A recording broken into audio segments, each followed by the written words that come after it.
My name is Nina Faust, and I am the co-founder, along with Edgar Bailey, of Inspiration Ridge Preserve.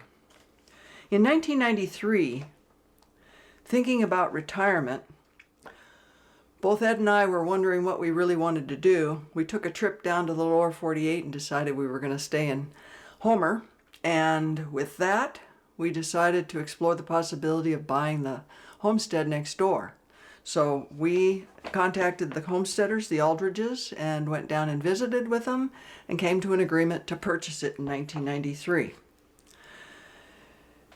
In 1995, I retired from teaching high school, and that was the point at which, since Ed was going to retire in about a year, we both started talking about seriously considering creating a preserve as a retirement project. So, over the course of the next 20 years, we spent as much time as we could looking around the area, and whenever properties became available, we decided we were going to start buying them up to create a connected preserve.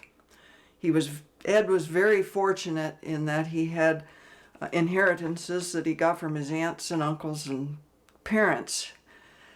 And he knew that if he bought land and created a wildlife preserve, it would be something that they would be very, very happy that he decided to use their money to protect land.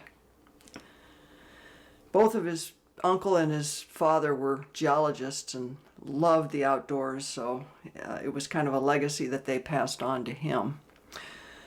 So, during the time that we were buying lands, we also started building trails, because we wanted to make sure we had a connection to all the properties. Both Ed and I had a dream of protecting as much land as we could afford to make a viable wildlife corridor. And at the same time, we wanted to achieve our vision of stewarding lands to protect habitat and watershed. IRP protects one of the most magnificent views in the Homer area, something we woke up to daily and were grateful we would be able to protect. The hayfield became a gathering place for cranes, and it did host 2 crane families raising young during the years that I was filming.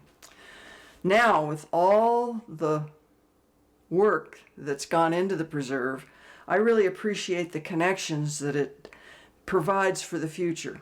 Trails that will allow the Center for Alaskan Coastal Studies to provide educational tours about land stewardship, the importance of wildlife corridors, and protection of watersheds and wildlife habitat. It also allows CACS to teach about the connections we have with cranes that use our area and then travel south to Central California. And that was one of our primary goals, was to have a permanent place for cranes to gather that will not be subdivided. I think bringing Inspiration Ridge Preserve to fruition has been a fulfillment of our dreams for this land.